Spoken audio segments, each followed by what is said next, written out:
D'emblée, je remercie déjà l'ensemble de l'équipe, Xavier et l'ensemble des gens de la RES qui animent ce débat parce que je pense que c'est important de proposer, il y a aussi, non, j'oublie Marc Romainville qui est notre expert. Je pense qu'il est fondamental de réinsister toujours sur cette dimension démocratique et de lien permanent que nous entretenons avec les acteurs de terrain. Aujourd'hui, on est peut-être un peu moins nombreux, mais 134 étaient inscrits, donc à mon avis, pas mal suivront le débat en différé. Et donc, je pense que comme toujours, l'importance du débat est à souligner et les gens sont motivés à l'idée d'y participer. Alors aujourd'hui, c'est vrai qu'on a un webinaire un peu particulier aussi, qui est dédicacé à l'éducation artistique et culturelle. Et donc, après quelques semaines de pause, on peut retrouver à nouveau notre rendez-vous quasi, on va dire hebdomadaire. Donc, nos échanges du jour vont se focaliser sur l'éducation artistique et culturelle. Alors, aujourd'hui, c'est vrai qu'on tombe dans un climat particulier, celui de la Covid et de la pandémie, où on n'a jamais eu autant besoin d'art et de culture. Je pense que j'écoutais encore ce matin Jack Lang sur France Inter qui disait que c'était catastrophique de ne pas avoir cette dimension fondamentale de lien social et de possibilité de réfléchir sur l'état de notre monde et que la culture est l'élément indispensable pour se construire.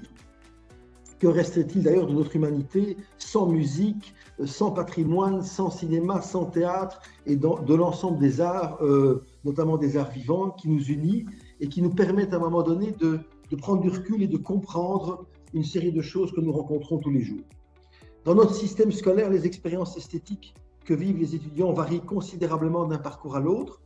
L'éducation artistique et culturelle dépend souvent de l'intérêt que lui portent les familles, donc le milieu familial est essentiel. Et dans une société où la non-participation à la vie culturelle est estimée à près de 30%, selon l'Observatoire des pratiques culturelles, il est fondamental à un moment donné que nous puissions pallier à ça et que l'éducation, l'école permettent de retrouver le sens de l'équité, de l'accès aux arts et à la culture, et donc de redéfinir le rôle qui est le sien, l'élément central d'émancipation des individus. Avec l'instauration d'un tronc commun d'enseignement, la place de l'art et de la culture à l'école dépendait de la bonne volonté des enseignants et des directions. À part une période dans un premier cycle du secondaire, rien ne garantissait qu'il en soit question dans les classes. L'accès à l'art et à la culture différait donc fortement d'un élève à l'autre. On avait constaté des disparités importantes. Pour atténuer cette inégalité, on a donc décidé que l'éducation culturelle et artistique soit à la fois abordée de façon transversale, mais aussi disciplinaire.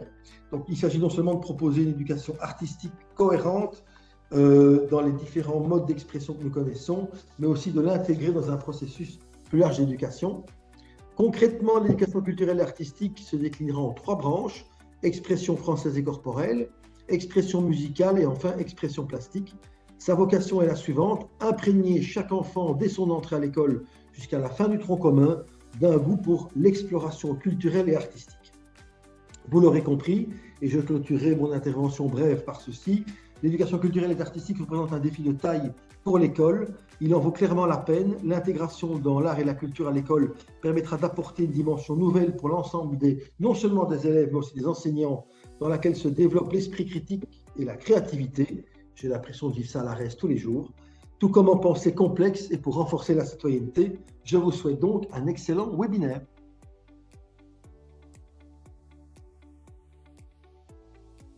Merci Laurent. Eh bien donc là, j'enchaîne. Alors la cellule d'appui donc à la mise en œuvre de la réforme de la formation initiale des enseignants, donc la RFIE, composée de 3 personnes. Donc il y a Cathy Botson et Sabrina Piccini aussi, au sein de l'ARES. Je vous souhaite la bienvenue donc à cet après-midi de présentation du référentiel éducation culturelle et artistique. Donc, avec cette session d'information et cette série de sessions d'information, la cellule d'appui joue pleinement son rôle de facilitateur de rencontres entre des opérateurs de l'enseignement supérieur et différentes parties prenantes. Ici, c'est effectivement le monde de l'enseignement obligatoire et un des chantiers clés du pacte pour un enseignement d'excellence, celui des référentiels du tronc commun. Et nous, on va vous signaler aussi qu'au regard de l'état d'avancement de ces référentiels dans le cycle législatif actuel, il n'est plus possible de proposer des changements à ce qui est écrit. Donc, cela ne peut plus se faire que dans le cadre du débat parlementaire qui aura lieu très prochainement. Donc cette rencontre n'a pas pour objectif de proposer des modifications. Elle a pour objectif de vous faire découvrir le référentiel ECA et de vous donner l'occasion de poser des questions à propos de celui-ci. Le programme de l'après-midi se divise en deux parties. Une première partie sera dédiée à poser le cadre. Quels sont les éléments structurants spécifiques de ce référentiel? Quels sont les éléments de continuité, mais les changements aussi sont apportés par rapport au socle de compétences?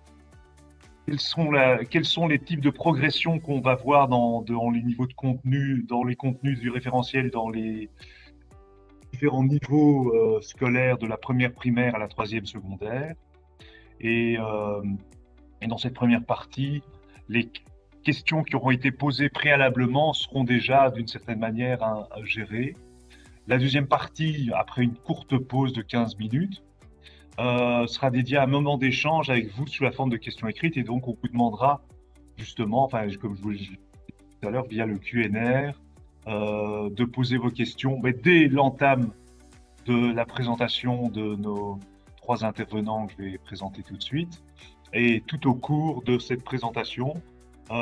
Et vous aurez encore l'occasion pendant les 15 minutes de pause d'écrire vos questions. Après, a priori, enfin non pas a priori, après, ce sera, vous n'en aurez plus l'occasion, on n'aura plus l'occasion de gérer ces questions qui arrivent.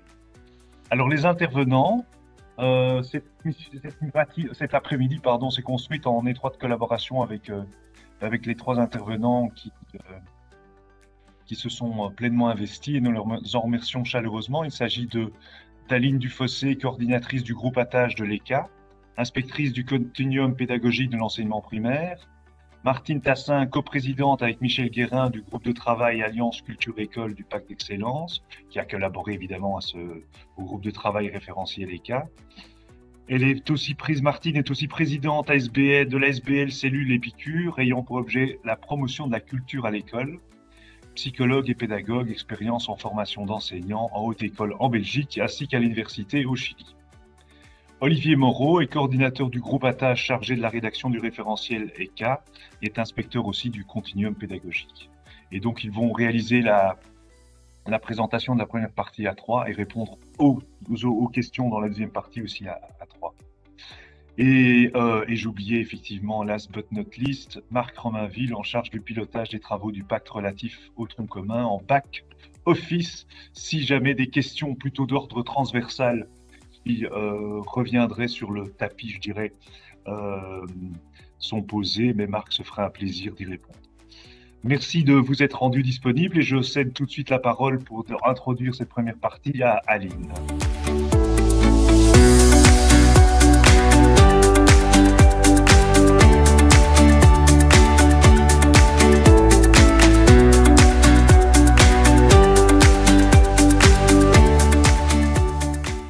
Merci, Monsieur Rosy. Bonjour à toutes et à tous. Martine, Olivier et moi-même sommes particulièrement très heureux de vous présenter aujourd'hui le référentiel dédié à l'éducation culturelle et artistique, et nous vous remercions d'ores et déjà de votre présence.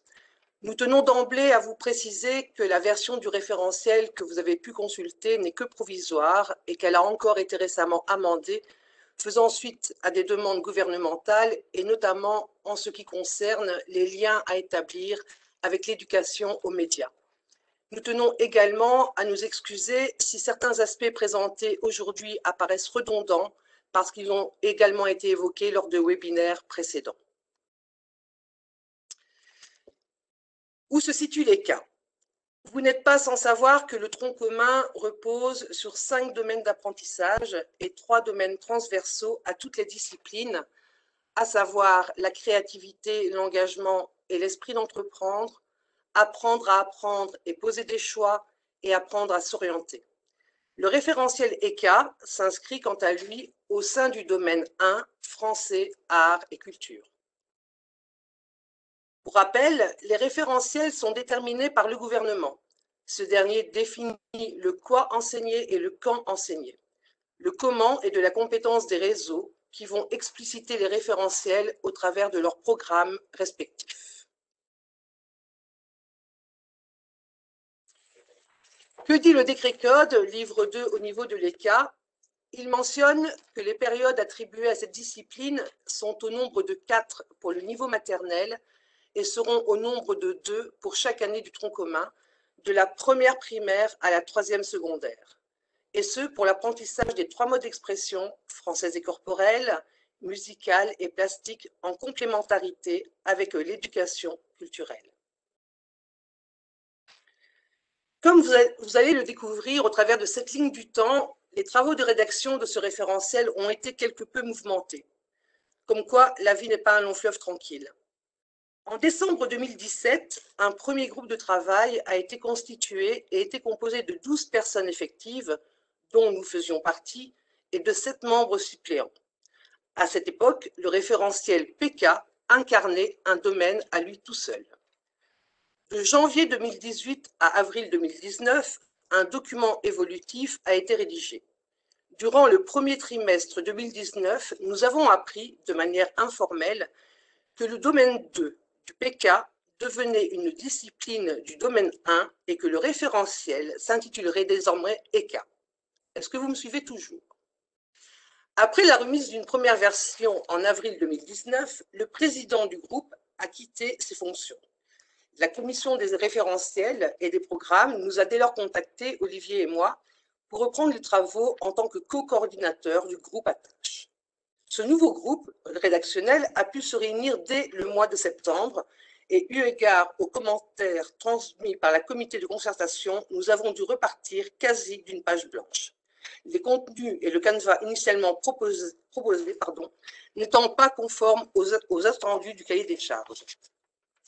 C'est ainsi qu'en 3 mois, le groupe Attache a rédigé un nouveau document en adéquation avec les visées du tronc commun, le cadre légal adopté et un nouveau cahier des charges clarifié, resserré et injonctif.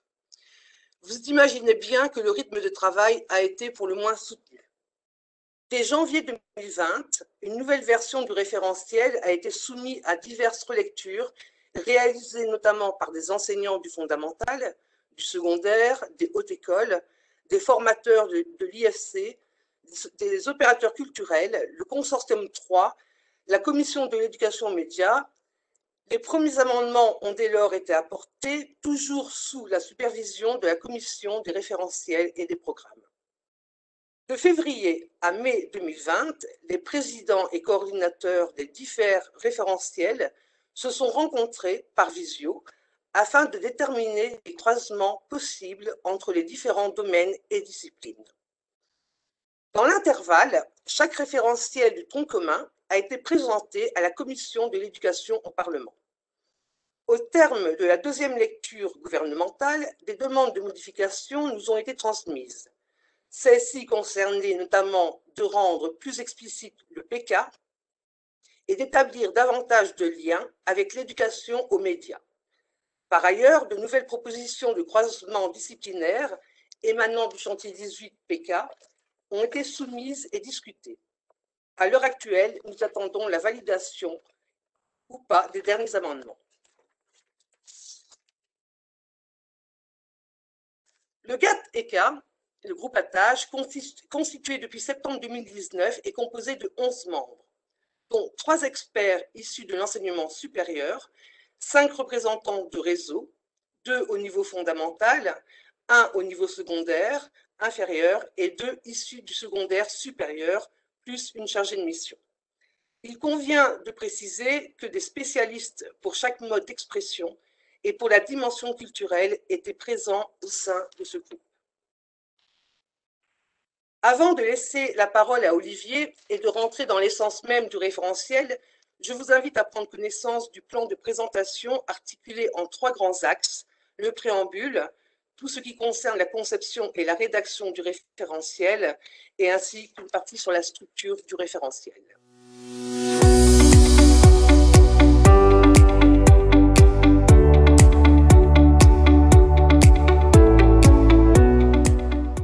Bonjour à toutes et tous. Ça commence bien au niveau numérique. Je suis un dinosaure, veuillez m'en excuser. Donc, les nouveaux référentiels constituent, bien entendu, une grande réforme par rapport au référentiel des socles de compétences que nous utilisons tous depuis une vingtaine d'années. Comme l'indique l'introduction générale, une certaine continuité avec l'ancien référentiel, donc les socles, n'a pas été exclu. Des pans importants de la formation commune antérieure conservent bien entendu leur pertinence. L'écriture des nouveaux référentiels a été l'occasion de réévaluer, de repenser, d'améliorer le parcours des apprentissages, notamment en termes de clarté, de précision et de progressivité. Il nous semble donc intéressant d'établir quelques points de comparaison saillants entre les socles en éducation artistique et le nouveau référentiel ECA. Cette courte analyse ne remet pas en question la validité, la véracité des socles. Elle a pour but de préciser les principales évolutions et la part apportée à l'éducation culturelle et artistique. Pour rappel, et comme chacun le sait, le référentiel des socles de compétences en éducation artistique se compose d'une introduction, d'un cadre d'intégration du développement artistique, de compétences transversales et disciplinaires. Par ailleurs, la progression des apprentissages est conçue en 3 étapes, respectivement de l'entrée dans le fondamental jusqu'en 2e primaire, de la 3e à la 6e primaire et enfin les 2 premières années de l'enseignement secondaire. Les compétences disciplinaires sont communes à l'éducation plastique et à l'éducation musicale pour le premier axe, mais spécifiques à chacune des disciplines pour ce qui concerne le 2e axe. Pour sa part, le référentiel ECA est construit selon les éléments suivants. Il débute par une introduction générale et d'ailleurs commune à tous les référentiels. Ensuite sont présentées les visées de l'ECA et ses objectifs généraux. Pour chaque année d'études de la P1 à la S3, une introduction présente les objectifs et des liens avec l'amont et l'aval pour souligner les continuités des apprentissages. Cette introduction évoque par ailleurs des possibilités de collaboration artistique et culturelle. Ensuite, des tableaux proposent d'une part des exemples de repères culturels et artistiques et d'autre part spécifient les contenus et attendus déterminés en termes de savoir, de savoir-faire et de compétences, et ce pour chacun des modes d'expression ainsi que pour le volet culturel. Il se trouve également une section présentant les contributions de l'ECA aux visées transversales des domaines 6, 7 et 8. Des tableaux de possibles croisements entre disciplines, déclinés eux aussi annuellement. Un glossaire qui reprend et définit les termes marqués d'un astérisque à l'intérieur du référentiel. Et enfin, il renferme des tableaux synoptiques. Alors, en termes d'orientation, merci. Nous spécifions que le terme orientation s'entend ici comme étant la tendance, la direction ou encore le sens général que l'on souhaite imprimer aux apprentissages en éducation artistique. La manière dont s'articule la conclusion du texte introductif des socles nous paraît peu encline à crédibiliser le statut de la discipline. Le caractère hypothétique qui résulte de la quadruple utilisation du verbe pouvoir, ainsi que certaines formulations comme par exemple sensibilité éveillée, provoquer quelques plaisirs, ou encore la possibilité de développer des compétences, la possibilité d'explorer des capacités créatrices, ne confère pas réellement une grande légitimité au cours d'éducation artistique. En parallèle, et évidemment dans le même contexte, nous avons repris une phrase extraite du référentiel ECA qui illustre la volonté d'une éducation culturelle et artistique centrée sur l'élève et sur l'enseignant, mais aussi sur le plaisir d'apprendre et d'asseoir des compétences, notamment par des rencontres et par le partage de pratiques collectives. En termes de précision, dans les socles, les compétences disciplinaires et des contenus sont mentionnées dans un tableau ventilé en 3 colonnes représentant les 3 étapes du continuum. Les sigles renseignent la manière d'appréhender les compétences au fur et à mesure de ces étapes. Une flèche signifie sensibilisation à l'exercice de la compétence, un C majuscule, certification de la compétence en fin d'étape, et enfin un E majuscule, entretien de la compétence. Comme vous le verrez sur le slide suivant, nous soulignons qu'il apparaît également quelques cases vides de contenu ou de sigles. La dimension culturelle n'est quant à elle que très peu évoquée, ce qui lui confère une position assez anecdotique. Et enfin, le glossaire, réputé s'enrichir progressivement, ne contient toujours à l'heure actuelle que les 3 définitions initiales. Dans le référentiel ECA, les attendus annualisés constituent des balises de progressivité qui permettent aux enseignants de disposer d'une indication claire à propos de ce qu'ils doivent effectivement travailler à l'échelle de l'année. Par ailleurs, la place de l'éducation culturelle est désormais clairement établie. Au niveau de l'accessibilité, nous voyons dans l'exemple repris sur cette dia qu'il n'est pas forcément simple pour l'enseignant de concevoir ses apprentissages. En ce qui concerne la compétence, l'exemple que nous avons sous les yeux, comprendre, organiser, interpréter, créer les éléments de message sonore, aucun contenu n'est renseigné pour les 2 premières étapes.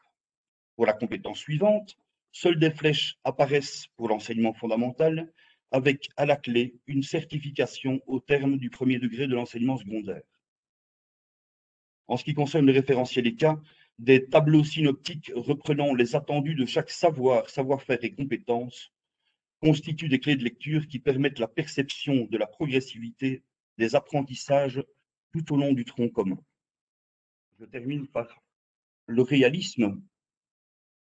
Compte tenu du temps consacré aux apprentissages des autres matières, le nombre considérable de compétences transversales et disciplinaires présentes dans les socles permet difficilement une approche en profondeur des acquisitions. Les 4 compétences du référentiel ECA sont quant à elles communes au mode d'expression artistique et à l'éducation culturelle et sont bien entendu étroitement liées aux attendus de savoir et de savoir-faire. Je cède maintenant la parole à Madame Tassin.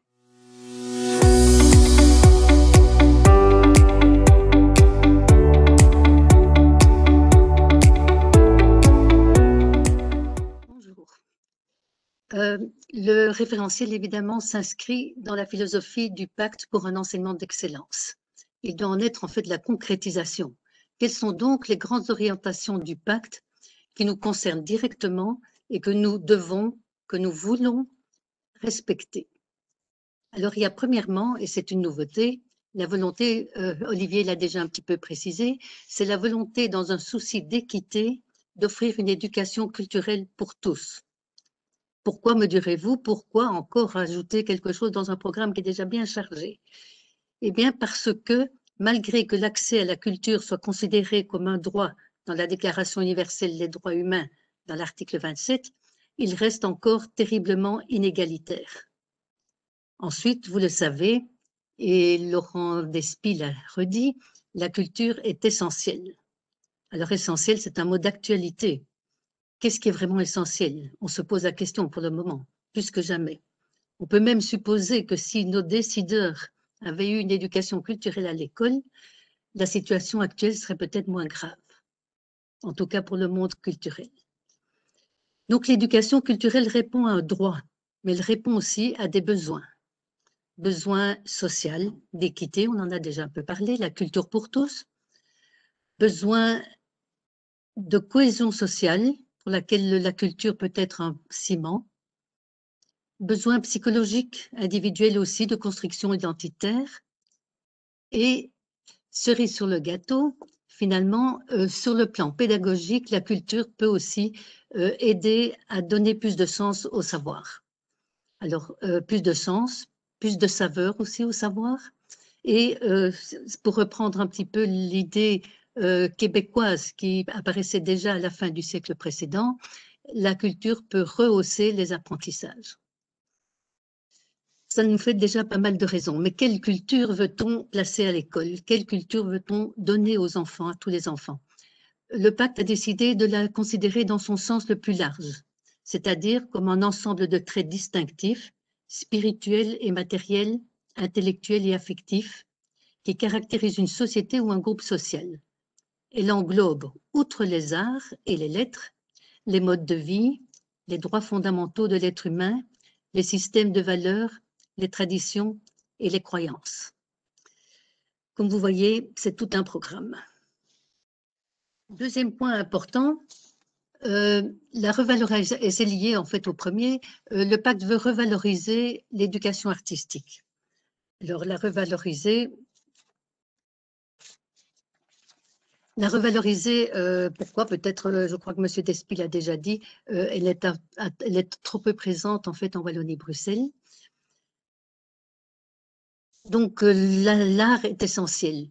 Même s'il cultive le plaisir d'apprendre, il ne peut se réduire à un divertissement, à un loisir ou à un supplément d'âme, comme le disait Hannah Arendt. Et ça ne peut se limiter à des belles parenthèses dans la vie scolaire, par exemple des vendredis après-midi ou un projet de temps en temps culturel. Il faut absolument que l'éducation culturelle s'intègre aux apprentissages divers. Troisième point important du pacte, qui nous semble important et intéressant, c'est vraiment l'ouverture de l'école au monde extérieur. Ouvrir les portes de l'école et permettre plus de collaboration. Alors, rappelons que dans notre cas, l'éducation culturelle et artistique, en fait, est de la responsabilité des enseignants. Responsabilité en primaire à des instituteurs généralistes et au secondaire à des spécialistes.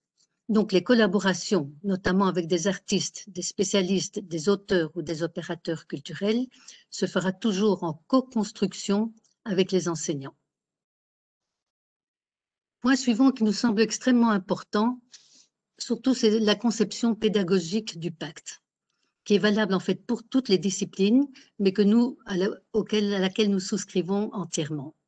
Alors, premier point, l'importance de donner du sens aux apprentissages. Il s'agit non seulement de donner aux enfants des activités qui ont du sens pour eux, de proposer des activités qui ont du sens pour les enfants, mais aussi d'amener les enfants à interpréter le sens de ce qu'ils découvrent. La culture peut y contribuer très largement. Deuxième point que nous reprenons qui est important, c'est l'insistance aussi sur la pensée complexe, réflexive et critique. L'éducation à la créativité y est aussi fondamentale, à tel point dans le pacte qu'elle en devient un domaine transversal. Évidemment, dans les cas, elle sera particulièrement développée. Autre point important aussi que le pacte relève, c'est l'intérêt de susciter l'interrogation, c'est-à-dire alimenter la curiosité intellectuelle de tous les enfants, mais aussi le questionnement philosophique et citoyen. Et last but not least, le pacte insiste systématiquement sur une approche interdisciplinaire. Celle-ci est évidemment d'autant plus importante en ce qui concerne le culturel. Mais n'oublions pas le fameux plaisir d'apprendre, le fondamental plaisir d'apprendre que l'on veut installer chez les enfants. Mettons en place une réelle gastronomie du savoir, comme le dit Idriss Aberkan. Dans le pacte, le plaisir d'apprendre est cité d'ailleurs comme une des priorités dans l'avis numéro 3, comme dans l'axe numéro 1 de l'avis numéro 3, qui débute de cette façon: enseigner les savoirs et compétences de la société du XXIe siècle et favoriser le plaisir d'apprendre. Mais, me direz-vous, si la culture est considérée dans son sens large, pourquoi l'associer au mode d'expression artistique? Au vu de cette définition, on aurait pu créer un domaine transversal supplémentaire d'éducation culturelle. Mais d'autre part, il est évident que les arts occupent une place importante dans la culture et même dans les représentations mentales. En inscrivant l'éducation culturelle avec les modes d'expression artistique, cela permet en fait d'expliciter des contenus culturels et de les inscrire en complémentarité dans une progression précise et cohérente. Cependant, il faut garder à l'esprit, comme il est indiqué dans l'introduction de notre référentiel, que l'éducation culturelle et artistique est à la fois transversale et disciplinaire. Et qu'il faut l'intégrer en fait dans un processus plus large d'éducation culturelle et d'apprentissage interdisciplinaire. Dès lors, elle s'inscrit dans le parcours d'éducation culturelle et artistique, le PK, dont vous avez certainement entendu parler. Pour cette raison, nous avons indiqué dans les introductions de chaque année, de la première primaire à la troisième secondaire, la culture étant transversale, les repères et contenus culturels gagneront à être travaillés en corrélation avec les autres modes d'expression et les cours des autres domaines. Je passe maintenant la parole, je cède la parole pour la suite à Aline Dufossé, notre sympathique co-coordinatrice. Donc, lorsque Olivier et moi-même et tous les membres du GAT avons recommencé les travaux, la commission des référentiels et des programmes nous a recommandé de surtout bien se centrer sur l'essentiel, de demeurer modeste et réaliste, l'intention étant de définir ce qu'il n'était pas permis d'ignorer et c'est ce qui devrait être maîtrisé idéalement à 100% par 100% des élèves. Nous avons reçu à l'époque un nouveau cahier des charges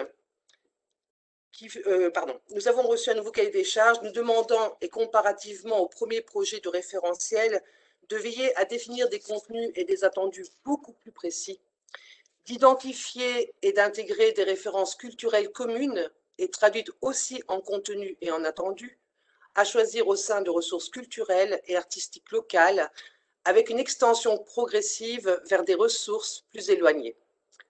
Le référentiel devant contribuer à l'éducation culturelle se définit dès lors comme l'essence même du parcours d'éducation culturelle et artistique, plus communément appelé PK. Toujours au niveau du cahier des charges reçu, le référentiel devait à la fois préciser des savoirs, y compris techniques, construisant une éducation au regard, pour disposer de clés de lecture permettant la compréhension d'œuvres ou de courants. Préciser également les techniques artistiques et les gestes associés à développer dans un but d'initiation à la pratique artistique au sein d'une formation commune à tous les élèves. Les savoirs et les savoir-faire liés à la pratique artistique devaient être plus finement décrits, un exemple parmi tant d'autres.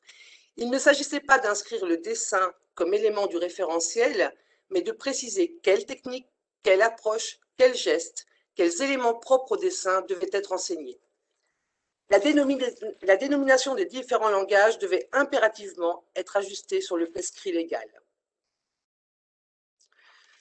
Nous tenons à souligner que tout au long de cette belle aventure rédactionnelle, les membres du groupe Attache ont toujours souhaité garder comme objectif prioritaire celui de donner l'envie à chaque enseignant, qu'il soit généraliste ou disciplinaire, qu'il soit artiste ou autodidacte, de développer avec chaque élève l'éducation culturelle et artistique.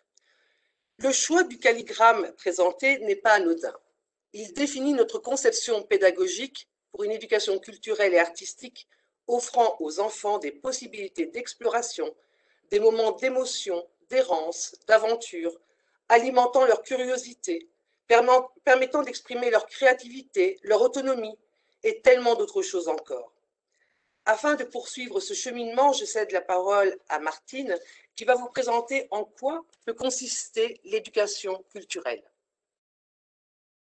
La première question, c'est se poser la question « quelle culture ?» En fait, on l'a déjà défini, mais pourtant le concept est tellement large, équivoque et ambivalent qu'il nous faut le préciser encore.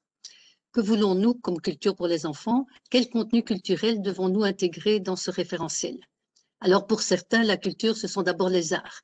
Ben oui, les arts sont culturels, mais la culture, elle, ne se limite pas aux arts. En effet, elle peut être scientifique, elle peut être économique, philosophique, historique, etc. Nous avons donc ajouté dans ce référentiel, en plus des modes d'expression artistique, une colonne de contenu, de repères et d'attendus pour l'éducation culturelle. On y a parfois inclus aussi certains contenus artistiques autres que ceux qui sont travaillés dans les modes d'expression. Je pense par exemple à l'architecture ou à l'artisanat. Deuxième question, faut-il leur parler de la culture savante ou d'une culture populaire? Mais nous avons prévu les deux dans le référentiel. Des références du patrimoine emblématique, mais aussi des éléments culturels plus populaires, comme des objets de la vie quotidienne, une portion de rue du quartier, des traditions locales, etc. Alors, culture d'ici ou culture d'ailleurs? Ben, il nous faut aborder la culture proche, mais plurielle, et les cultures lointaines. Nous devons envisager les deux en progression et en dialogue. Les classes étant souvent composées d'enfants d'origine culturelle variée, ce dialogue est possible et encouragé. Par exemple, dans le référentiel en première primaire, on propose une découverte à la fois d'un élément du patrimoine local et d'objets multiculturels. Et à partir de la 5e primaire, on y trouve le patrimoine d'ici et d'ailleurs. Alors, faut-il aborder notre culture commune ou la diversité culturelle? Ben, Luc Collès montre bien que des échanges interculturels ne sont possibles qu'à partir d'une prise de conscience de notre propre culture, ce qu'il appelle l'intraculturel. D'où l'aspect justement ambivalent d'une culture qui est à la fois savante et populaire, proche et lointaine, commune et diverse, Et aussi, il y a une culture matérielle et immatérielle en même temps. Le matériel, ce seront des œuvres, des découvertes, des réalisations tangibles. Et l'immatériel, ce seront par exemple des traditions, des coutumes, des valeurs, des mythes, des croyances ou des savoir-faire. Un autre point, il fallait aussi s'intéresser en fait à l'aspect épistémologique. Nous nous sommes basés sur cette citation d'Edgar Morin que nous trouvons très inspirante sur le plan pédagogique. La culture, c'est ce qui relie les savoirs et les féconde. Donc, nous avons réservé une grande place à cette démarche de reliance dans la compétence 3, interpréter le sens des éléments culturels. Selon les cas, nous encourageons des liens artistiques, historiques, contextuels, sociaux, culturels, de cause à effet, des liens logiques, analogiques, symboliques et surtout des liens interdisciplinaires qui contribuent à donner sens au savoir. Donc, il nous fallait intégrer dans ce référentiel des cas un panorama de tous ces éléments de la culture, tout en veillant à se limiter à l'essentiel. Là, c'était vraiment la quadrature du cercle. Si le concept de culture devait être explicité, la manière de mener cette éducation culturelle doit l'être aussi. En fait, elle est à la fois disciplinaire et interdisciplinaire. Elle est artistique et non artistique. Elle est dans les cas et hors de l'ECA. Elle est dans le PK et elle se travaillera pas seulement aux heures de l'ECA. Tout ça paraît très compliqué. L'important, c'est de vraiment y rechercher l'intégration et la cohérence. Puisque l'éducation culturelle touche tous les domaines, cette cohérence n'est possible que si l'enseignant en primaire ou l'équipe d'enseignants au secondaire en prend la responsabilité. Il ou elle multipliera les interactions avec les arts, mais aussi avec les sciences humaines, le PC, les différentes disciplines. Les liens sont généralement assez évidents. Il suffit de les vouloir pour les voir. Alors, on a repris ici deux exemples. Un attendu de savoir en 4e primaire, dans le volet culturel, suite aux visites et observations in situ, expliquer une œuvre d'art, un musée ou une exposition. Il est évident que c'est directement lié et que ça peut être travaillé au sein du cours d'expression plastique. Ou bien un autre exemple, en première secondaire, du point de vue culturel, on trouve repères culturels des éléments du patrimoine d'ici et d'ailleurs, de périodes et d'origines géographiques différentes. Supposons que ça se travaille à partir des deux images que vous avez ici plus haut, c'est-à-dire un temple romain de Sicile et un bâtiment contemporain du Chili. Nécessairement, on peut faire des liens avec l'histoire et la géographie, inévitablement, mais aussi avec l'expression plastique, puisqu'on trouve par exemple dans le référentiel analyser la composition, l'équilibre, l'harmonie, la symétrie, les vides et les pleins dans des images fixes. Tout ça se tient. Finalement, la culture, c'est ce lien qui se fait entre les différents apprentissages. Deuxième point important pour l'éducation culturelle, c'est veiller à l'équilibre. Il faut qu'il y ait suffisamment de variété dans les expériences et les découvertes culturelles pour que tous les enfants puissent toucher à différents domaines artistiques et culturels. C'est la raison d'être du parcours, le P du PK, qui permet de vérifier cet équilibre à partir des traces personnelles des vécus culturels des enfants et des jeunes. Troisième point important, il faut que la culture, en fait, on doit proposer une culture qui soit au service du développement de la pensée. Donc, c'est une éducation à la culture en soi, c'est-à-dire apprendre à apprécier, à s'émerveiller, à observer, à recevoir des clés de lecture, mais aussi à garder, organiser, analyser ces traces d'expériences culturelles. Mais ça peut être aussi une éducation par la culture pour mieux comprendre le monde et ses propres apprentissages.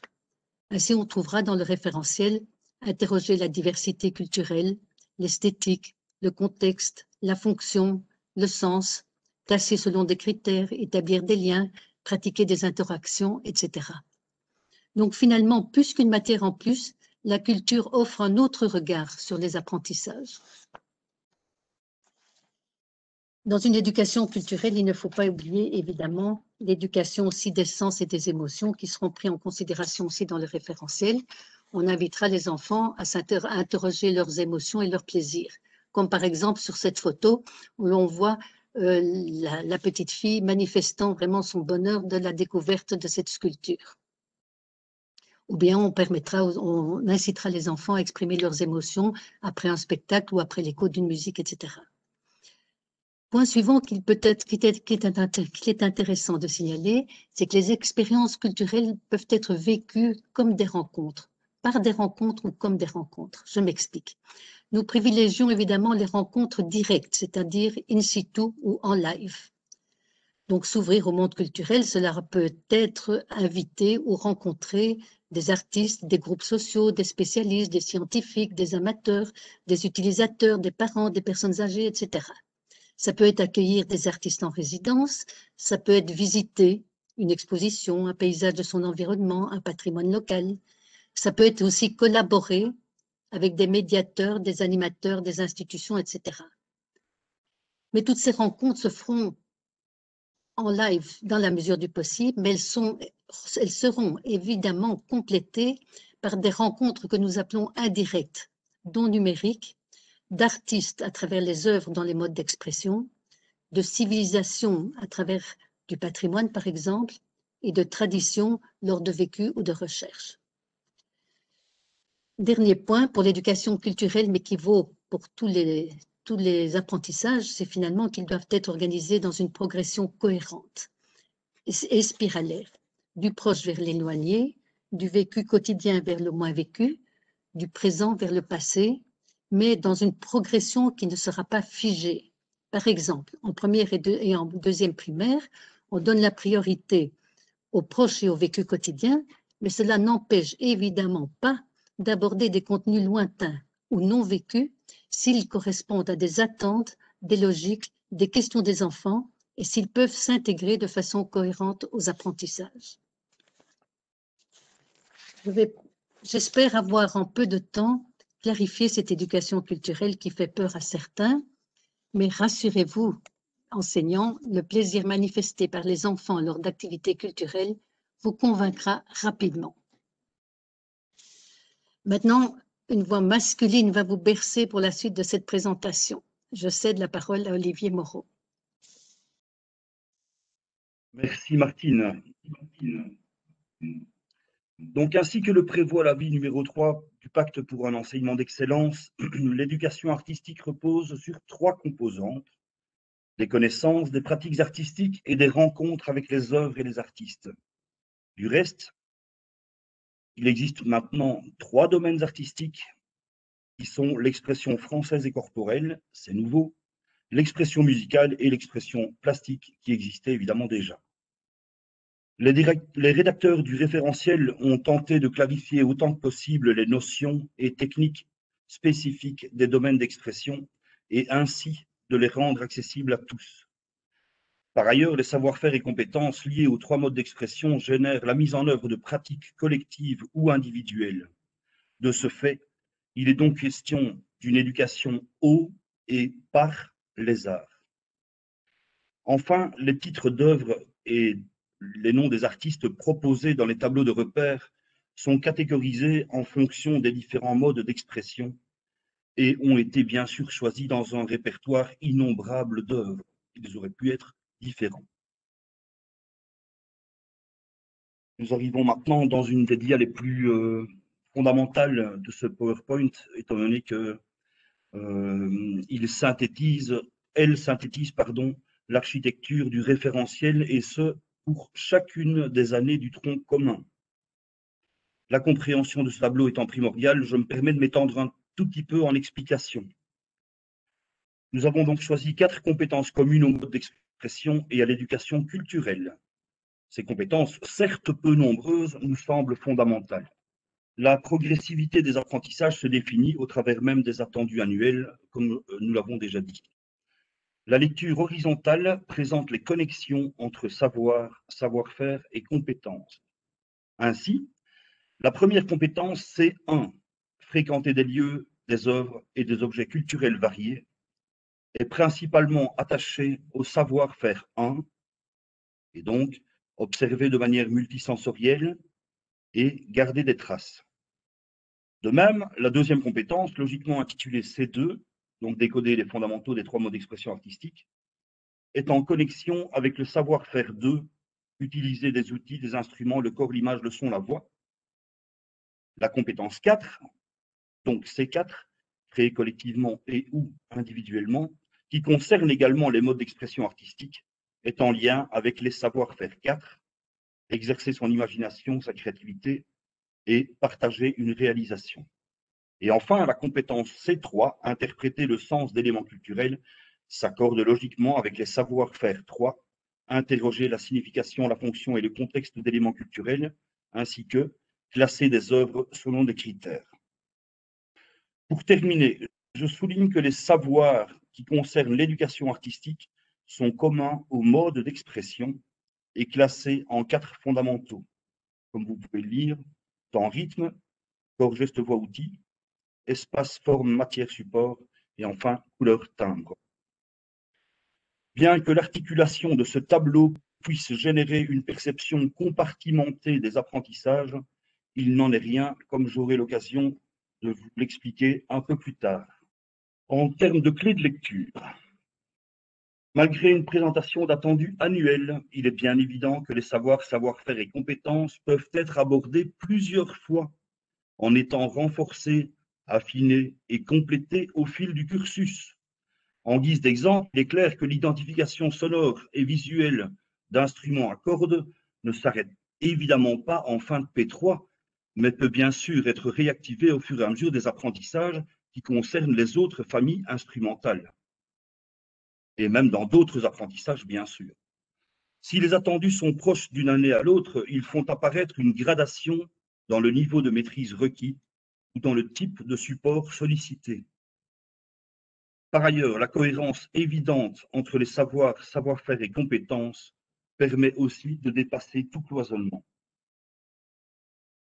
Les attendus constituent des balises opérationnelles qui contribuent notamment à élaborer des activités et à clarifier les niveaux de maîtrise que les élèves doivent atteindre.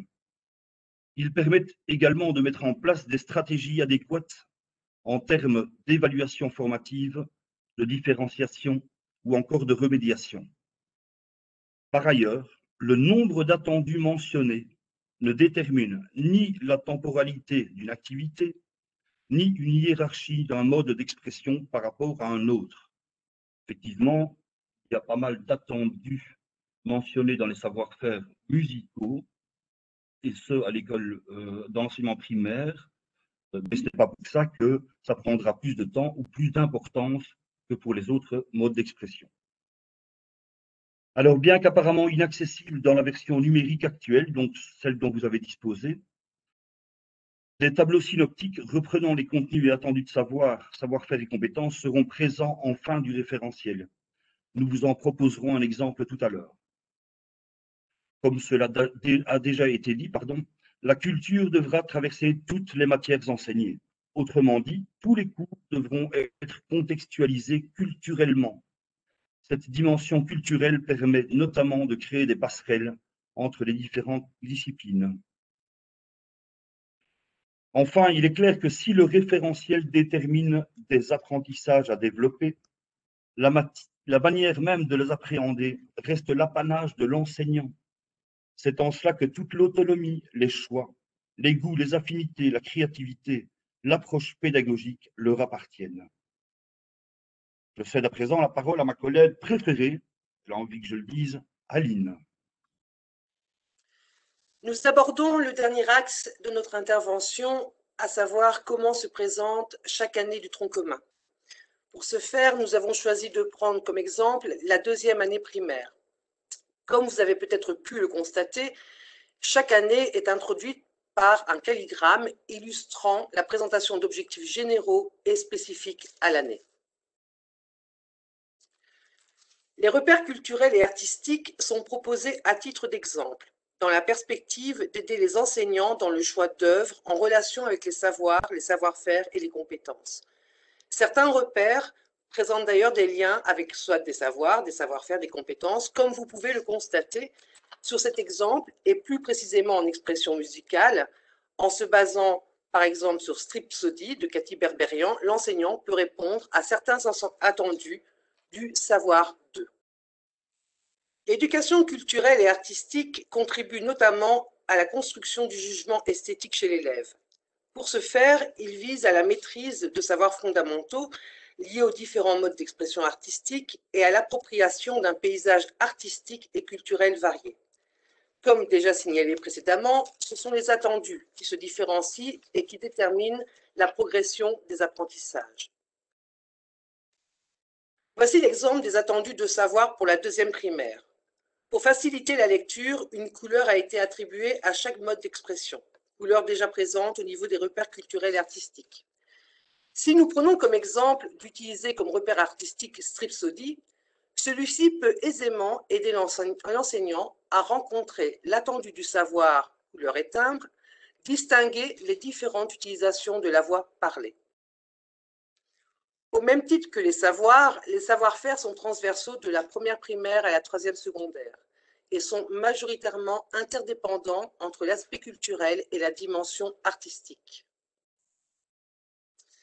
Je vous invite à visualiser les attendus de savoir-faire et à poursuivre l'exercice exemplatif concernant l'utilisation de notre repère artistique Stripsody, qui peut dès lors aider l'enseignant à rencontrer l'attendu de savoir-faire 2, traduire graphiquement et corporellement des hauteurs, des durées et des intensités différentes, mais également celui de savoir-faire 4, imaginer des gestiques pour exprimer différentes intensités, hauteurs et durées. Comme déjà signalé, les compétences mentionnées sont communes aux dimensions culturelles et artistiques. Elles impliquent les 3 composantes, rencontrer, connaître et pratiquer. Les attendus de compétences évoluent selon une progressivité mise en lien avec les attendus de savoir et de savoir-faire et conçus de manière spiralaire. À nouveau, si l'enseignant de deuxième primaire a décidé d'utiliser comme repère artistique par exemple main, pied, cuisse d'ici baba, il pourra rencontrer l'attendu de savoir distinguer des timbres de voix chantés, l'attendu de savoir-faire interpréter collectivement des accompagnements corporels et instruments de chansons du répertoire, et l'attendu de compétences interpréter des chansons en combinant des pulsations sur différentes parties du corps. Poursuivons la visite de notre référentiel avec mon collègue préféré, Olivier. Le référentiel ECA identifie les apprentissages qui contribuent aux visées transversales, elles-mêmes propices au développement citoyen des élèves et à leur orientation positive. La culture étant par essence transversale, je pense que tout le monde finira par le savoir, l'ECA contribue particulièrement au développement de ces visées. Par ailleurs, les savoirs en expression artistique sont naturellement abordés par le biais de la pratique. Si certaines notions techniques sont importantes à connaître, elles déploient tout leur sens lorsque, lors des pratiques artistiques, elles sont mises au service de la créativité, de l'expression de soi et du développement de la pensée critique. Sur cette dia, nous avons un exemple proposant respectivement une des 6 visées transversales, développer la créativité et l'esprit d'entreprendre, une de ses composantes, réaliser une œuvre, une production médiatique ou un projet, et les contributions de l'ECA, notamment au travers des savoir-faire et compétences 4. En termes de croisement disciplinaire, dans la perspective de décloisonner les apprentissages et d'en renforcer le sens, les différents référentiels proposent des tableaux de croisement à double entrée. Cette dia présente des exemples de croisement en deuxième primaire entre des attendus en ECA et en mathématiques, en EPC et en EPS. Bien entendu, d'autres croisements sont possibles avec d'autres matières et toujours bien entendu, des croisements avec d'autres disciplines sont proposés dans d'autres années d'études. On n'a pas croisé indéfiniment de la première primaire à la troisième secondaire uniquement l'ECA avec les maths, le PC et le PS, bien sûr. Comme je l'ai mentionné auparavant, des tableaux synoptiques reprendront les contenus attendus de savoir, de savoir-faire et de compétences et permettront aux enseignants de percevoir plus clairement la progression des apprentissages. Sur cette diapositive, nous avons repris le tableau synoptique concernant le savoir-faire 4, exercer son imagination, sa créativité, pour l'expression musicale.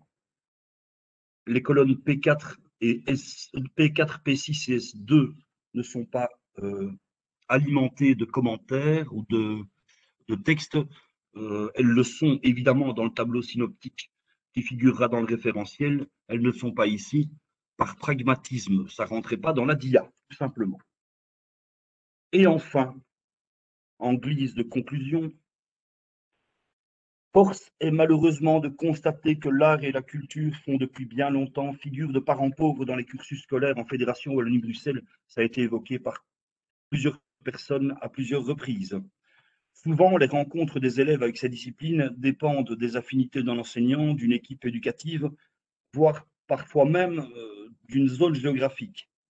Cette situation génère de grandes inégalités scolaires en termes d'éducation culturelle et artistique, et particulièrement dans l'enseignement primaire. Nous nous réjouissons de la décision qui consiste à laisser aux enseignants l'opportunité de développer ce cours. En effet, nous pensons qu'une réelle éducation artistique requiert notamment régularité, complicité, spontanéité, etc. L'enseignant est à même d'assurer une cohérence au niveau de sa classe et plus largement de l'école. Il peut également associer adéquatement des activités artistiques aux autres apprentissages. Le référentiel que vous avez eu l'occasion de découvrir se veut aussi clair et pragmatique que possible.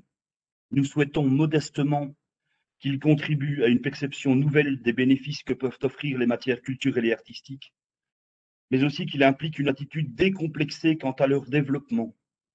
Si tel est le cas, le plaisir des élèves sera immanquablement au rendez-vous. Grand merci pour votre écoute et pour votre patience. Merci à vous trois pour cette présentation qui a permis de cadrer effectivement les termes éducation culturelle et artistique dans le cadre de l'enseignement de la première primaire à la troisième secondaire et d'avoir présenté une présentation de tous les éléments qu'on va retrouver dans ce référentiel.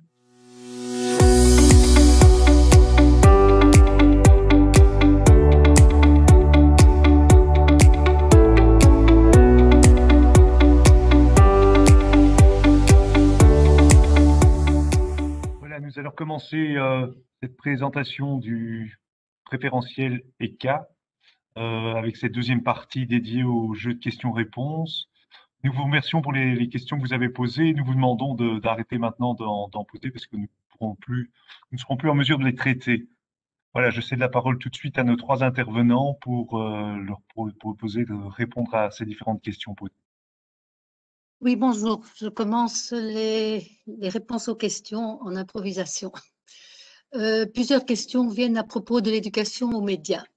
C'est vrai que c'est important et que quand on parle d'éducation culturelle, en fait, on pourrait y inclure aussi, par principe, en fait, l'éducation aux médias. On peut aussi y inclure, comme il y a une question là-dessus aussi, les langues régionales, etc. En fait, tout problème de l'éducation culturelle, c'est que comme on en a donné une définition large, ça peut inclure tout.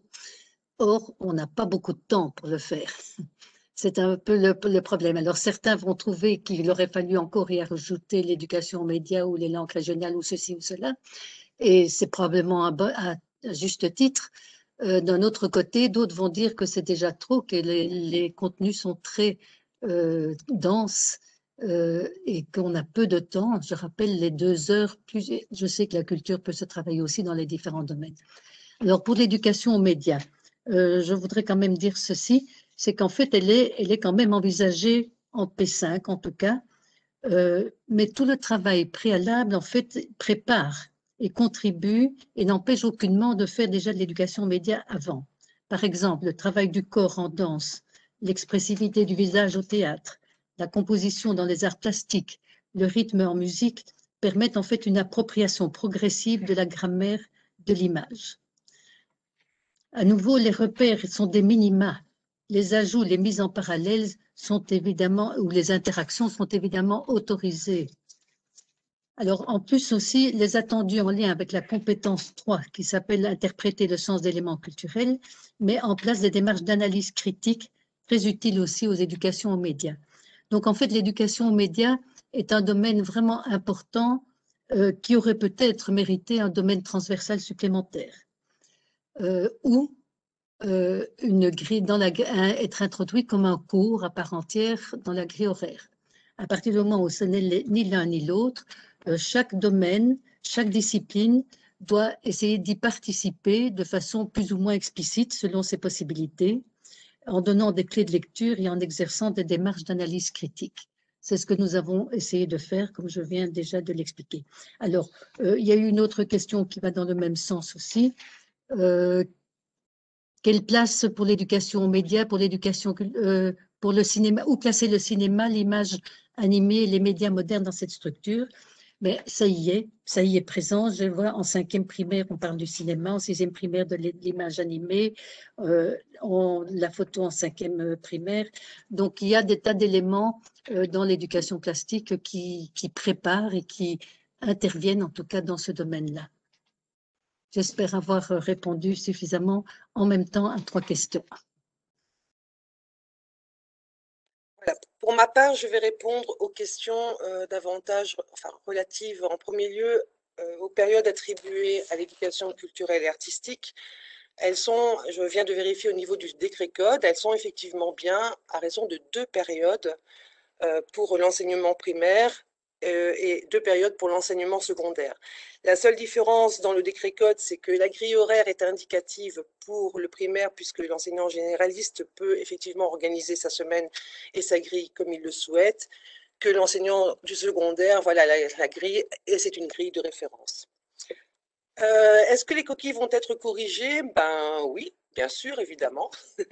Pour rappel, le référentiel dont vous avez eu connaissance n'est que la version provisoire et qu'il va encore y avoir des relectures pour les derniers amendements. Et effectivement, s'il devait rester des coquilles, on va faire en sorte qu'elles ne subsistent plus. Alors pour le moment, ben, les référentiels ne sont pas disponibles puisqu'ils ne sont pas passés en dernière lecture, et aussi n'oubliez pas que les référentiels concernent le tronc commun, donc ils ne sont pas scindés en primaire et en secondaire. Ce sont les référentiels qui vont décliner tout le tronc commun de la P1 à la S3, mais en fonction de la discipline ou du domaine. Concernant la question pourquoi l'éducation corps est-elle associée au module expression orale, préférentiellement plutôt qu'à l'éducation plastique ou musicale, c'est le prescrit légal qui nous a imposé les modes d'expression. Donc c'est l'expression française et corporelle, l'expression musicale et l'expression plastique. Voilà, on a dû s'y rallier. Et peut-on rappeler ce que constituent les 28 heures semaine de l'élève, incluant 2 heures d'écart en primaire? Alors les 28 heures sont... Il y a d'abord 24 périodes avec le titulaire de classe, dont les 2 heures en écart, plus 4 périodes qui concernent généralement 2 périodes d'éducation physique et 2 périodes de cours philosophiques. Voilà, voilà. Je pense avoir répondu à toutes mes petites questions. Je vais me permettre de lire l'entièreté de la question. Le référentiel me semble assez ambitieux. Il envisage de très nombreux langages artistiques et les répartit sur les différentes années d'études. En matière d'art vivant, comment sera-t-il possible de confronter les élèves aux formes d'art imposées, surtout dans les zones rurales ou peu favorisées? Faudra-t-il recourir à des captations? Si oui, ne risque-t-on pas de perdre le caractère vivant de la présentation et donc une bonne partie de son attrait? Ensuite, pourquoi limiter l'expression artistique à une seule année? Le cirque n'est par exemple envisagé qu'en P3, alors que le cirque contemporain gagne à être appréhendé à différents moments de la vie pour en comprendre la complexité. Voilà, la question évidemment est relativement longue, je vous l'ai dit, donc nous nous sommes permis de scinder les réponses.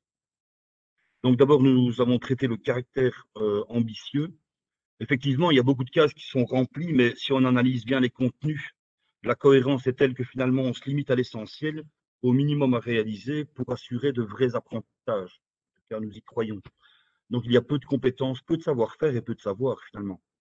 Les repères sont parfois nombreux, mais exemplatifs, permettant à l'enseignant de faire des choix et de puiser des ressources. Donc on nous dit qu'il envisage de très nombreux langages artistiques. Effectivement, bon, ben, il reste l'éducation musicale et plastique qui existe déjà, et reste essentiel. Il a été décidé d'y ajouter du verbal et corporel, dans l'intérêt notamment, et là je rejoins un petit peu ma collègue Aline, qui l'a déjà, dans l'intérêt notamment de corporaliser davantage les apprentissages et ainsi de donner accès à d'autres modes d'expression comme le cirque, le théâtre. La question relève aussi de la répartition sur les différentes années. Ben, en effet, il s'agit d'acquérir progressivement les fondamentaux de chaque langage pour développer le jugement du goût chez les jeunes et leur permettre d'acquérir les bases de chaque mode d'expression artistique. À l'instar de la langue française, il faut acquérir une grammaire et un vocabulaire propre au domaine artistique envisagé. Alors, je poursuis avec la question qui consiste à demander, faudra-t-il recourir à des captations? Si oui, ne risque-t-on pas de perdre le caractère vivant? Pour ce qui concerne la première partie de la question, les captations sont une solution, bien entendu. Les petites formes en décentralisation le sont également. Les consortiums auront pour mission de faire correspondre offres et demandes. Et là, on passe un petit peu au niveau des consortiums, au niveau du PK. En outre, il est prévu demain d'offrir plus de possibilités de rencontres culturelles en live qu'aujourd'hui. Donc là, je pense répondre aussi à une autre question qui a été posée et qui traite effectivement des opportunités qui seront offertes pour les rencontres. Il semble avoir vu une question comme ça. Ah, voilà, il me semble bien. Par ailleurs, l'acquisition des savoirs, la pratique remettra du sensible là où il sera moins présent à cause des captations. C'est pas, par exemple, c'est pas parce que le mime est au programme de la première primaire et vu au travers d'un extrait vidéo, fatalement, on ne va pas citer Marceau, que les élèves ne pourront pas vivre l'expérience des arts vivants au travers d'un autre spectacle et porter leur attention durant celui-ci sur l'expressivité du visage, du regard ou la corporalité des gestes. Évidemment, moins travaillé que dans un mime, mais justement, c'est l'occasion, par contraste, de mettre en évidence la spécificité du mime. Et enfin, donc pourquoi limiter une expression artistique à une seule année? Nous dirons que rien n'empêche d'aborder d'autres éléments en plus chaque année. Les repères sont des minima dont un seul obligatoire. Il est évidemment intéressant, voire conseillé, de partir de l'actualité culturelle, de partir de l'envie des enfants, des opportunités liées à la vie de la classe. Exemple, si on a un parent spécialiste du travail du clown, on ne va évidemment pas le nier sous prétexte que le clown n'est pas renseigné dans les repères, dans le référentiel cette année-là. Nous faisons confiance à l'intelligence et à la liberté d'action des enseignants qui jugeront avec pertinence les contenus à ajouter. Nous avons essayé de respecter un maximum le réalisme en ne surchargeant pas trop le référentiel. Cela dit, évidemment, certains l'estimeront sans doute trop chargé et d'autres pas assez. Voilà, j'en ai fini pour cette question. Merci Olivier. On va passer la parole à Martine pour les autres questions. Bon, voilà, je vais continuer à répondre à quelques questions. Serait-il possible d'avoir accès aux sources bibliographiques qui ont soutenu vos travaux? Alors là, ce serait vraiment énorme comme liste. Tout ce qui concerne la culture, la musique, les arts, etc., la pédagogie artistique, c'est vraiment un énorme domaine et il est impossible de citer toutes les sources. Par contre, peut-être que la question a été posée parce que j'ai moi-même cité quelques personnes lors de mon exposé. Donc, je peux déjà reprendre que j'ai cité Edgar Morin. Je ne peux pas vous dire de mémoire tous les livres, les titres des livres qu'il a écrits, mais c'est vrai que concernant la pensée complexe, ça me semble vraiment une référence intéressante et que je conseille à tout le monde. Autre personne que j'ai citée avec la gastronomie du savoir, c'est Idriss Aberkane. Alors, je crois me souvenir que le titre d'un des livres, c'est L'école du cerveau, mais c'est à vérifier.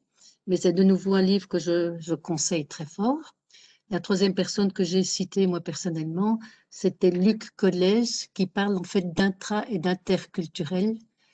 Je trouve, je ne sais plus les titres des livres parce que c'est une lecture assez ancienne, mais je pense que c'est important de cet aspect d'intra- et d'interculturel parce que très souvent, ici en Belgique, on travaille l'interculturel alors qu'en fait, en Wallonie, les enfants ont très peu de conscience de leur propre culture. Donc, il n'y a pas d'échange interculturel possible si on n'a pas déjà une conscience de sa propre culture wallonne et locale. Et c'est assez amusant d'ailleurs parce que comme j'ai travaillé au Chili, là, c'est exactement l'inverse.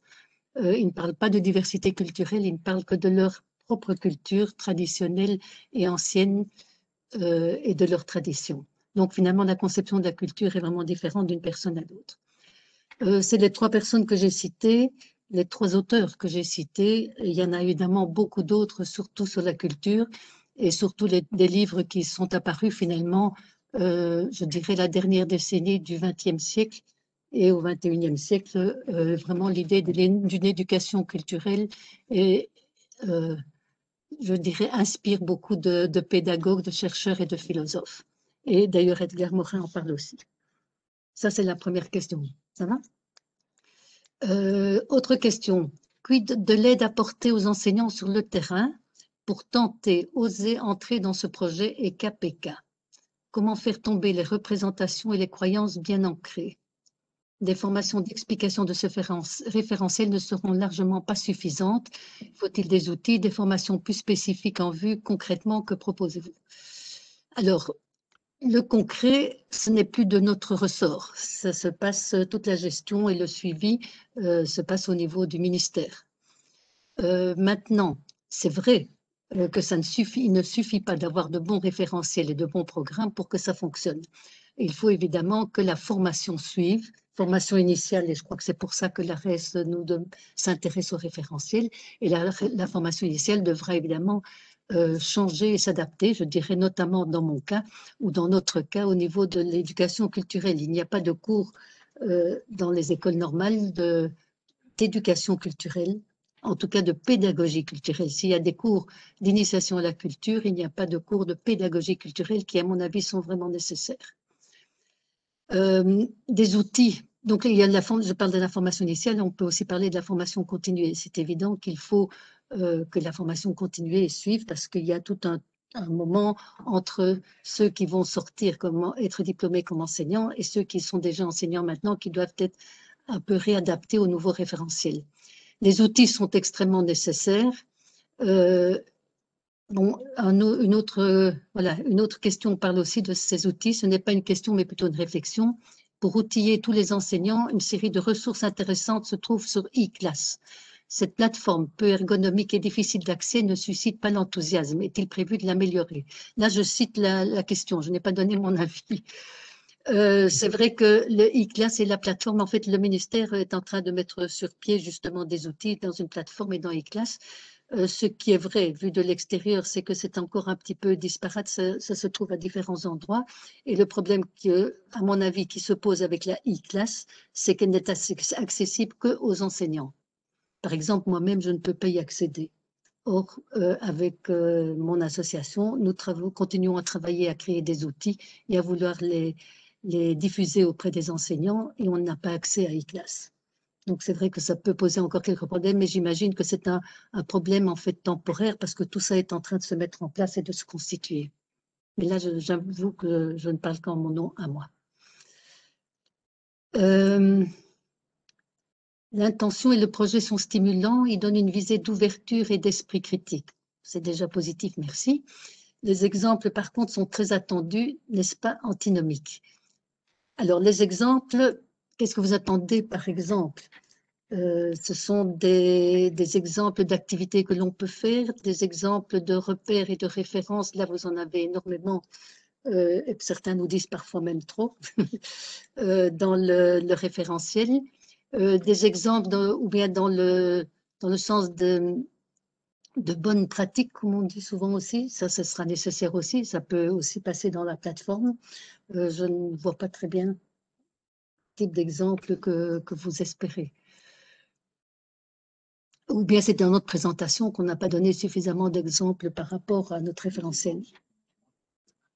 Voilà, dans notre référentiel, ce sont surtout les repères, en fait, qui donnent en fait des tas d'idées, d'activités et des références qui permettent vraiment de mettre en pratique très rapidement et très concrètement les contenus que l'on propose. Quelle est votre définition du parcours PK? Est-il le parcours effectué par l'apprenant tout au long de sa scolarité, son parcours personnel, son cheminement esthétique, un parcours idéal à suivre durant la scolarité? Alors, initialement, le PK était prévu et décrit dans l'avis numéro 3 du Pacte pour un enseignement d'excellence. Il s'agissait que chaque enfant ait un parcours qui soit, si possible, varié, progressif, équilibré, cohérent et pris en charge en fait par chaque enfant. C'est-à-dire qu'il y a un côté, il faut évidemment il faut qu'il soit varié, c'est-à-dire qu'on ne peut pas faire chaque année des activités uniquement musicales ou des apports culturels extérieurs qui soient seulement dans un seul domaine. Il est important que chaque enfant puisse un peu toucher à différents domaines pour choisir, en fait, pour pouvoir faire ses propres choix et s'exprimer à partir de cela. Il doit être équilibré, c'est un peu la même chose. Il doit être progressif, il doit être cohérent entre tout ça. Et c'est évident que tout ce qu'on a mis, toute la progression que l'on a proposée dans le référentiel, c'est justement l'idée de ce parcours, d'une évolution finalement qui est idéale pour chaque enfant, mais qui est en fait un minimum. Et chaque enfant va le compléter par son cheminement personnel. Alors, il est important aussi dans cette idée de parcours, c'est qu'il est vraiment pris en charge par l'enfant aussi. Il est pris en charge par l'enseignant ou par l'équipe d'enseignants, mais l'enfant doit aussi le prendre en charge lui-même et le compléter par ses propres expériences personnelles. Maintenant, le PK est dans les mains du ministère, spécialement de Catherine Stillman au ministère. La suite dépendra d'eux et non de nous. Alors, j'avais aussi encore une question qu'on avait reçue avant. Quels liens avec le monde de la création sont apportés au centre des apprentissages? Ça, c'est une question qui avait été envoyée avant la présentation.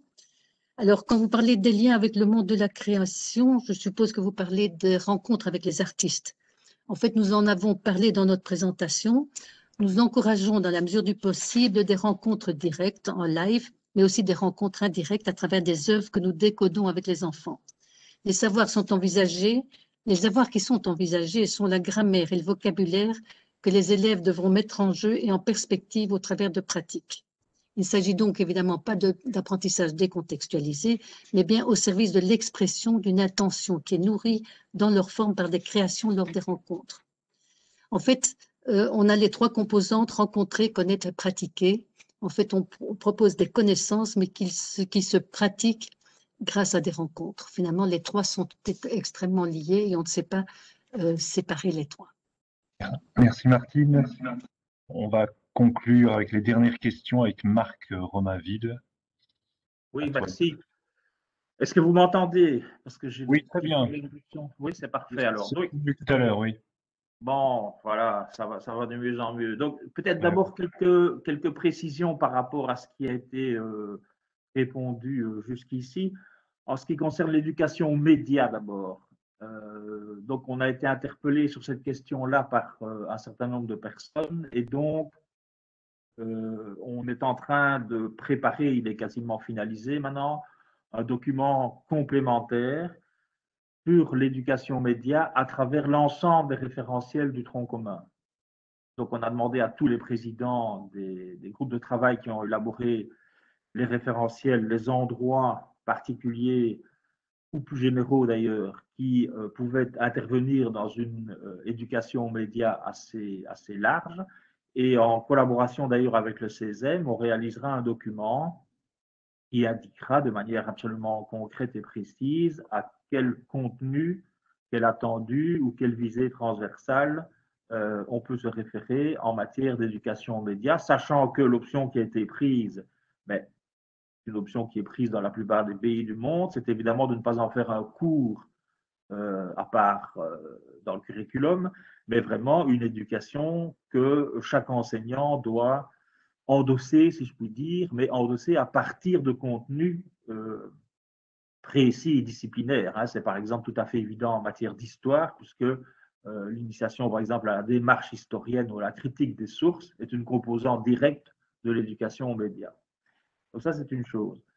La deuxième chose que je voulais dire à propos de la collaboration avec des intervenants extérieurs, c'est vraiment un projet clair et net du pacte. Hein, donc c'est bien qu'il existera en articulation avec le cours des cas, un projet beaucoup plus global de chaque établissement de PK, le parcours d'éducation culturelle et artistique. Et donc, comme l'a indiqué Martine, la personne qui est responsable de ce chantier, c'est Catherine Stillman, qui déjà à l'heure actuelle a fait tout un travail sur le cadastre des expériences de collaboration avec les opérateurs culturels. Et donc, il y a une structure là, qui se met en place tout doucement et qui est tout à fait intéressante, avec d'un côté du côté des opérateurs culturels, des référents culturels qui peuvent prendre contact avec les écoles, et dans les écoles, des personnes qui auront aussi en charge d'organiser ces collaborations-là. Et la question que vous posez est une excellente question, et c'est vrai qu'on y est très sensible, c'est de veiller à une égalité d'accès à ces ressources sur l'ensemble du territoire, de manière à ce que chaque jeune soit confronté à des expériences, comme l'a dit Martine, relativement diversifiées et riches. Donc cette politique, elle se met en place de manière concrète, progressivement. Mais évidemment, vous comprenez qu'elle englobe, mais qu'elle dépasse aussi la question des 2 périodes consacrées à l'ECA. Troisième question plus technique, une équipe me demande si les savoir-être ou ce qu'on appelait avant aussi les attitudes ont disparu. Alors rassurez-vous, elles n'ont pas disparu. Mais disons que, étant donné leur nature un peu particulière, on ne les a pas fait figurer sur le même statut que les savoirs, les savoir-faire et les compétences. Et donc, la consigne qui a été donnée et qui a été suivie d'ailleurs, c'est que ces attitudes apparaissent soit dans les visées transversales. Donc, si vous allez voir les visées transversales, vous verrez qu'il y a beaucoup de visées qui relèvent des attitudes, hein, capacité d'entreprendre, la capacité de se mettre en projet, etc., etc. Soit, si l'attitude est un peu plus précise et est vraiment assez fortement liée à une matière disciplinaire, elle apparaîtra alors dans les savoir-faire disciplinaires. C'est le cas en sciences, par exemple, où la rigueur dans le montage d'une expérience scientifique, la rigueur c'est une attitude, ben, elle apparaît dans un des savoir-faire du référentiel sciences. Quatrième question, si j'ai encore un peu le temps, Xavier, oui? Oui, tout à fait. Parfait. Alors ça, c'est pas seulement une question, c'est une réflexion et je la trouve très judicieuse et on y est très attentif aussi. La place d'une discipline dans un curriculum dépend toujours un peu aussi de la place qu'on lui accorde dans les évaluations externes, a fortiori les évaluations externes certificatives. Et donc, dans l'avis numéro 3 du pacte, il est tout à fait clair, et ce sera un défi, mais il est tout à fait clair que le certificat de tronc commun, qui aura lieu donc à la fin de la 3e année secondaire, doit porter sur tous les domaines, d'une part, et doit porter aussi sur toutes les disciplines.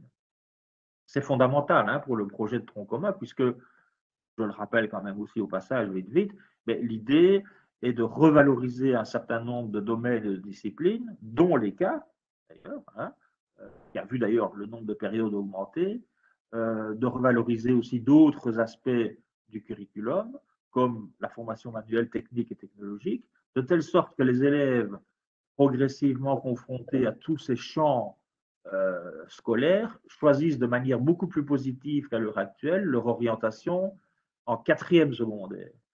Mais vous imaginez bien que si le certificat de fin de tronc commun ne fait des évaluations que sur les maths, le français et les sciences, tout notre projet s'écroule comme un château de cartes, si je puis dire.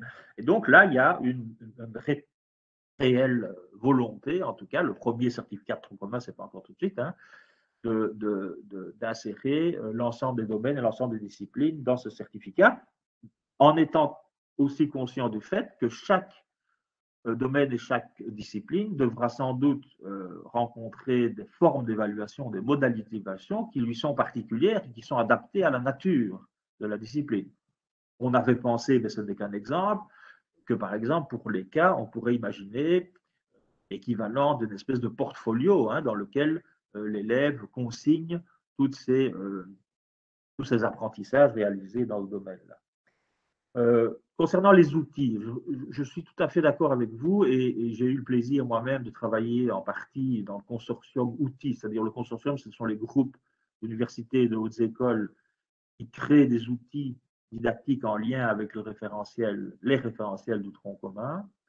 Et c'est vrai que là, il y en a déjà, en fait, hein, qui ont été créés grâce à la collaboration d'équipes enseignantes. Malheureusement, c'est vrai qu'ils sont placés sur e-class et on ne peut pas dire qu'e-class brille par sa convivialité et sa grande facilité. Alors là, il faut faire preuve d'un petit peu d'indulgence. Donc, c'est un début. on est en train, le service ad hoc est en train de mettre les choses au point. Pour une raison technique, c'est vrai qu'à l'heure actuelle, on n'y accède que si on a un code Cerber, c'est-à-dire si on y est enseignant, ce qui n'est pas l'idéal. Mais donc, je pense que les responsables sont tout à fait conscients de l'importance qu'à terme, cette plateforme soit d'abord beaucoup plus conviviale, beaucoup plus consultable via des critères différents et idéalement, je pense, ouverte à tous, un petit peu comme Canopé en France, hein, le site un peu équivalent et beaucoup plus largement ouvert et en particulier, ça me semble fondamental, aux enseignants des départements pédagogiques qui forment les enseignants à suivre les référentiels en question. Voilà, quelques précisions, mais je reste disponible pour d'autres questions éventuelles. Merci Marc, je pense qu'on a fait le tour des questions.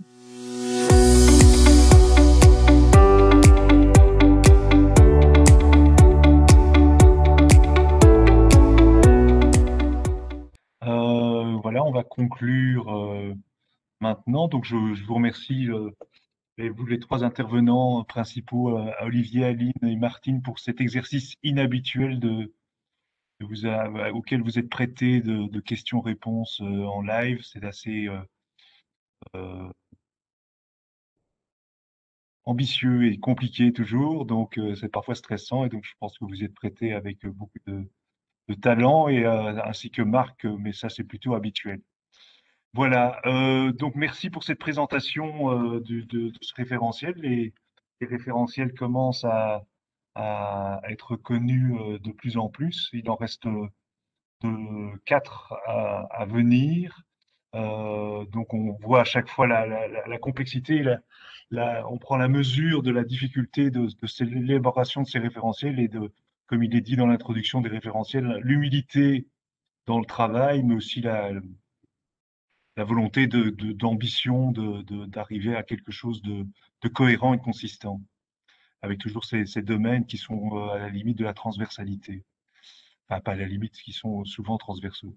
Voilà, donc on vous enverra très prochainement le replay de cette présentation, donc la vidéo de cette présentation, ainsi que le PowerPoint, la présentation PowerPoint, et plus tard, à la fin du deuxième bloc, donc on invite par bloc, et donc c'est les 2 prochains, ainsi que celui-ci qui était le bloc 2, donc à la fin après le 7 mai, après la présentation du référentiel d'éducation à la philosophie et à la citoyenneté, on vous enverra un questionnaire d'évaluation.